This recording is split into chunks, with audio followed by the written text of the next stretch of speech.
will talk about Erikson's theory of stage of life development. How does the life develop in children? Okay, Erikson's theory is based on Freud's perspective. Now, whatever Erikson's theory was, it was based on whose perspective? Freud. Okay, from Freud's viewpoint. Erikson gave more importance to the interaction between an individual and society rather than sex. So what they are trying to say is that Erikson gave lot of importance what interaction one person has to the society around them, rather than giving importance to only sex. Okay, he gave rather more importance to how does one person talk to other people in the society.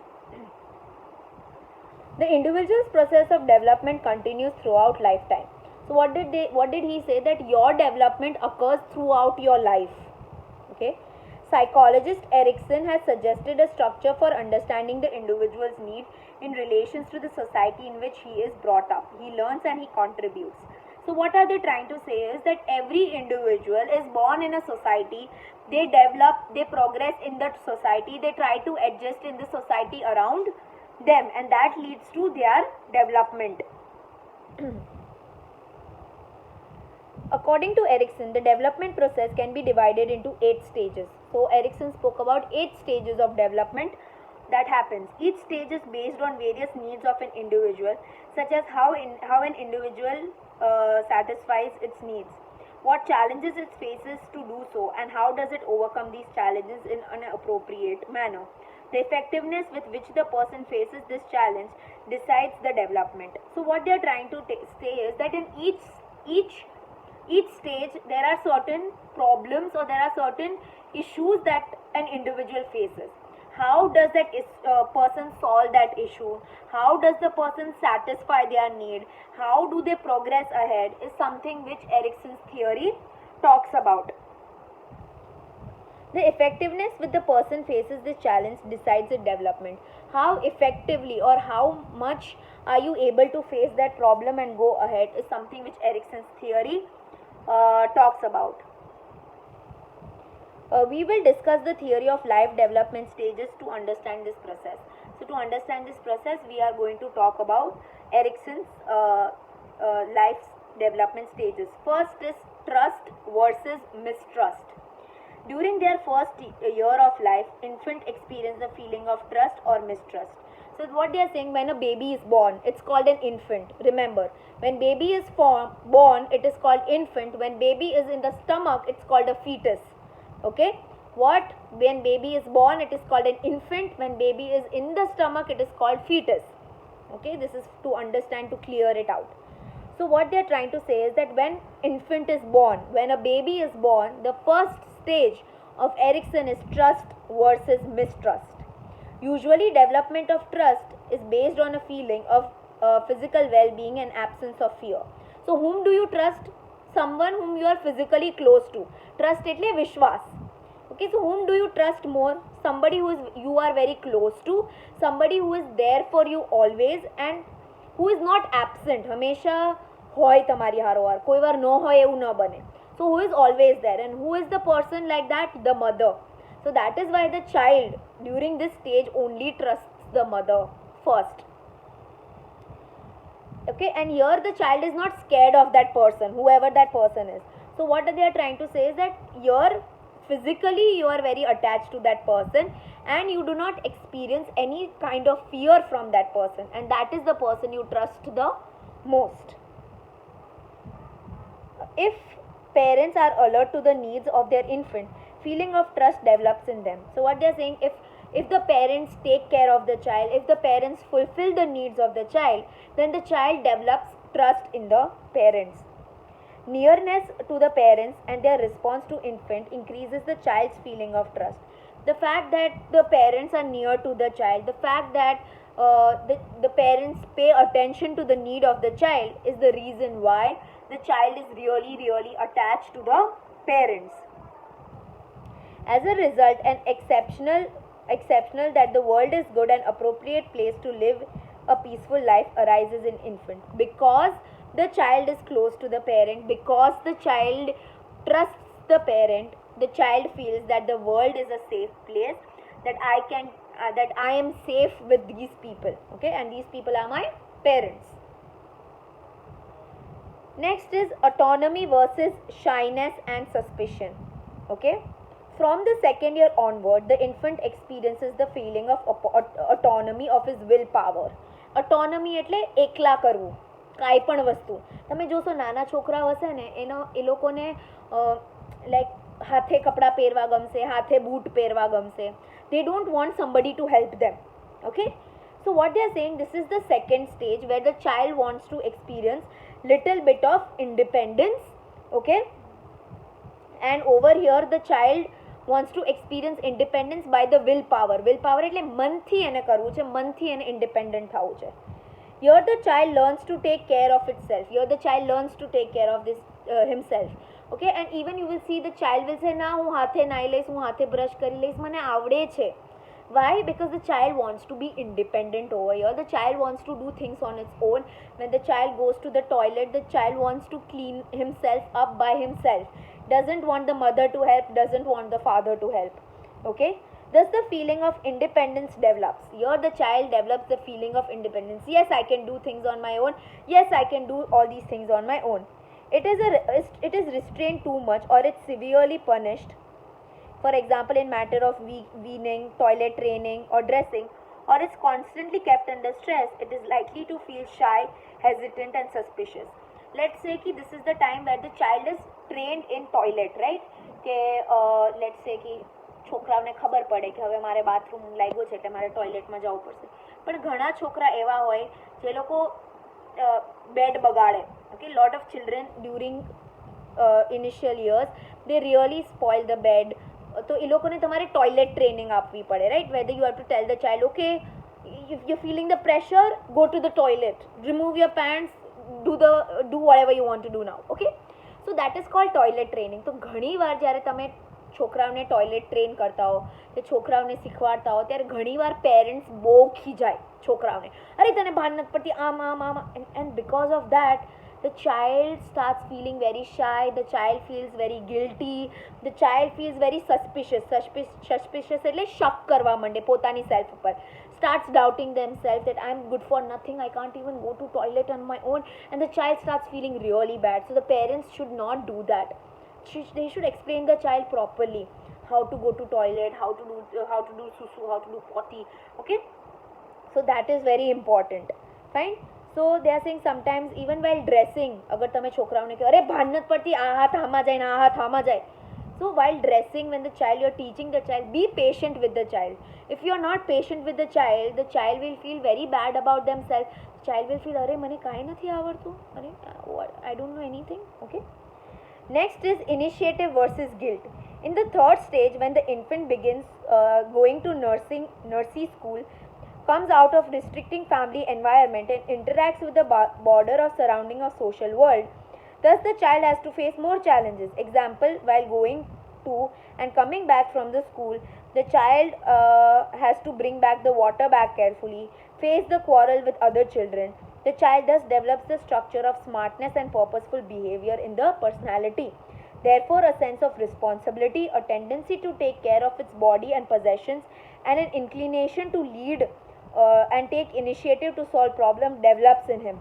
During this period, parents should not interrupt and passively observe the activities. Restraining the child may be giving birth to the feeling of guilt. So what they are saying is, next is intrinsic versus guilt. Now over here, the child learns to solve the problems on their own. By this time, the child starts going to nursing school. When the child starts going to nursing school, the child becomes friends with other people. The child actually starts making connection with the world outside, with the society outside, with the people outside. Now over here, the child has to show that the child is very responsible. So child has to bring back the books, the child has to bring back the bottle, pencil, eraser, sharpener, pencil box.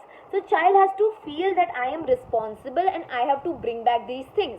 Also during this time, when the child is going to school, બીજા છોકરાઓ એને હેરાન કરી શકે છે, એના classmates કે seniors એને હેરાન કરી શકે છે. So over here, the child tries to solve that problem on its own. Okay, and the child uses its smartness, the child uses its intelligence to solve the problem. Over here, the parents should not interfere in it at all. The parents should not interfere and passively એટલે ચૂપકેથી એ લોકોને શું કરે છે એ observe કરવાનું. Don't interfere in their process, because if you do, the child will start feeling guilty એટલે એને બહુ શરમ આવશે કે અરે I can't even solve my problems on my own. So in order to avoid that, it is better that parents observe the behavior durthi and don't say anything at all. Okay, this is intrinsic versus guilt. Industriousness versus inferiority. This stage occurs during primary school period of life. During this period, the child has acquired new knowledge and develops intellectual abilities. If the child does not acquire competence to get result as per the expectation, inferiority complex may develop in him. Therefore, during this period, the teacher should play a very noble and responsible role, instilling in the child in faith that I am competent. Okay.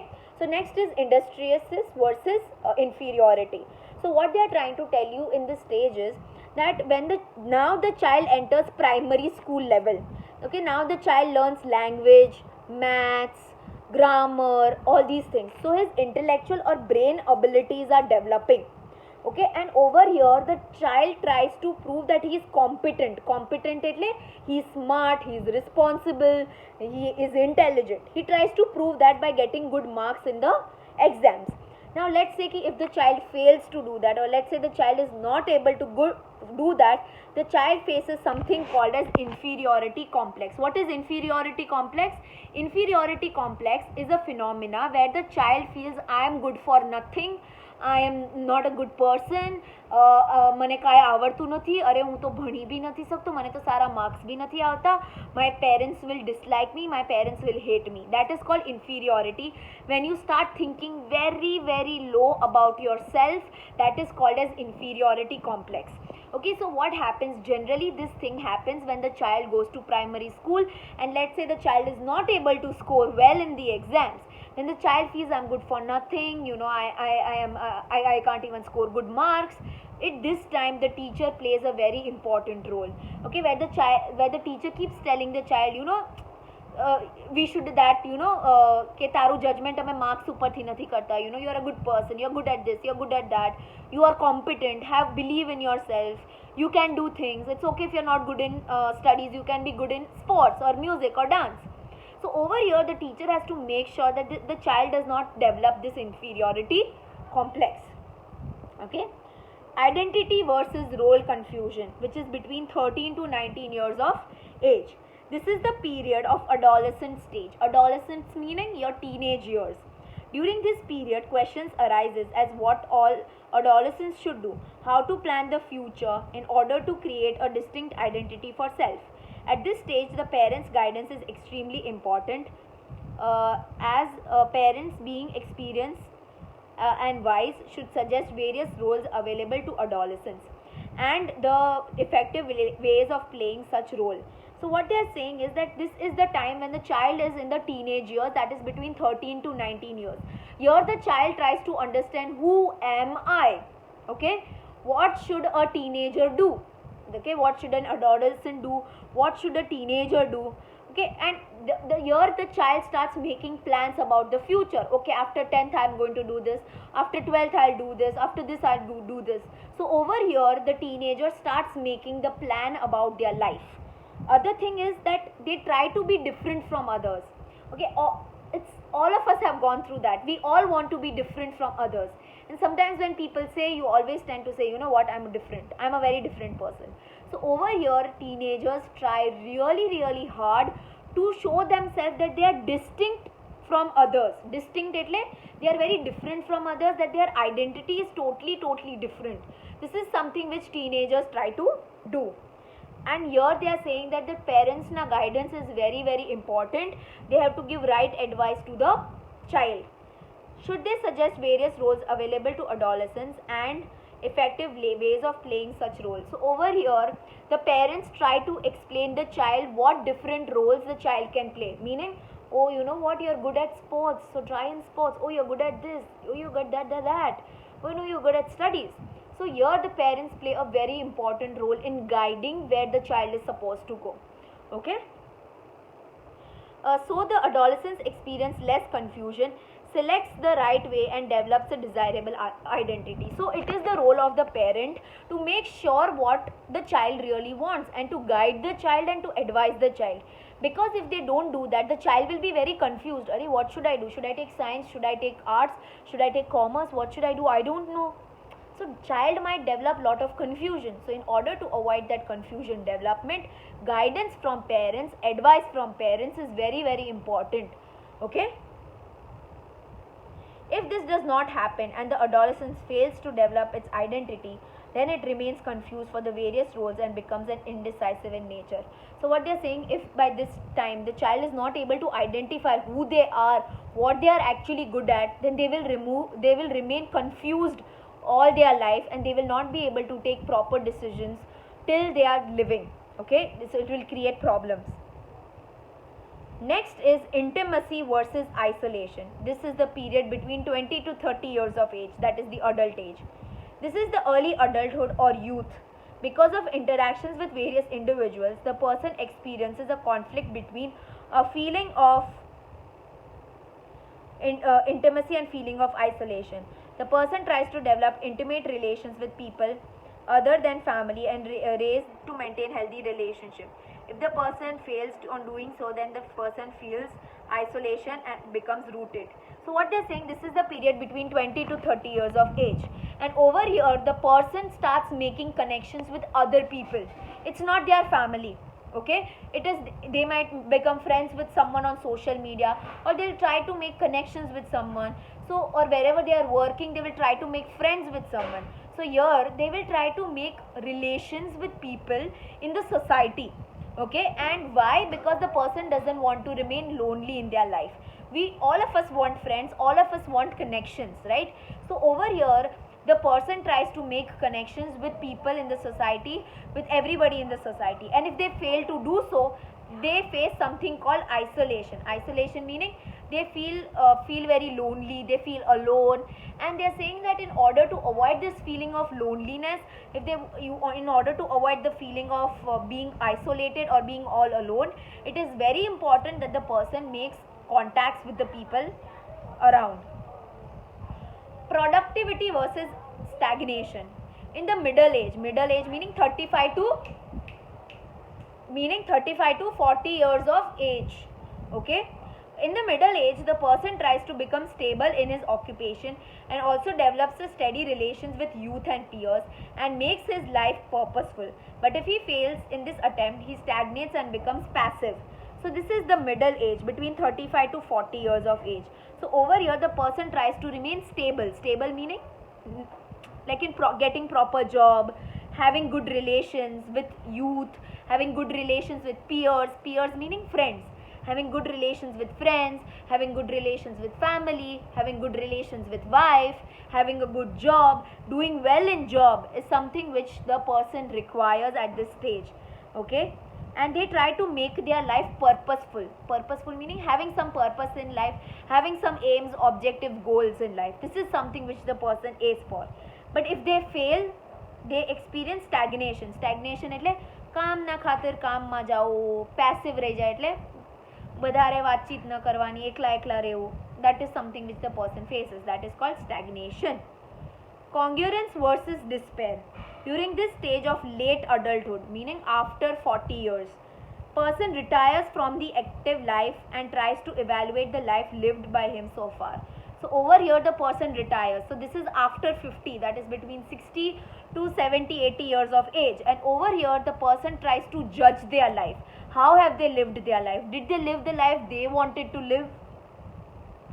Among the success and failures, if the person finds that success predominates, then he experiences the feeling of satisfaction and goal attainment. Let's say the person sits and thinks, how much success did I have? How much failure did I have? And in that, if the person has been very successful person, then the person feels very satisfied, saying, okay, I lived a very satisfied life because I had a very successful life. Okay. If he finds failures predominant in his life, Then he experiences negative feelings, gloom, and frustration. So what they are trying to say, if the person had led a very negative life or a very bad life, then the person, or let's say the person had experienced a lot of failures in his life, then the person will not be satisfied. He will judge himself in a very negative way, will always remain sad, will always be frustratedly angry. The challenging coming in all these stages of life cannot always be met with positive approach. Any situation gives rise to two kind of approaches, positive and negative. But if the challenge has been not in a healthy manner, then positive feeling predominates and the person can develop fully well. So what they are saying is that in every stage of our life, it is not necessary that we always meet all the stages of our life with success. We do experience some sort of failure in our life, we do experience some sort of negativity in our life, but the approach we take towards it is something that is necessary. Even if we have failed, but if we look at it in a positive way, then only we can go ahead and develop our life and we can live a life in a healthy manner.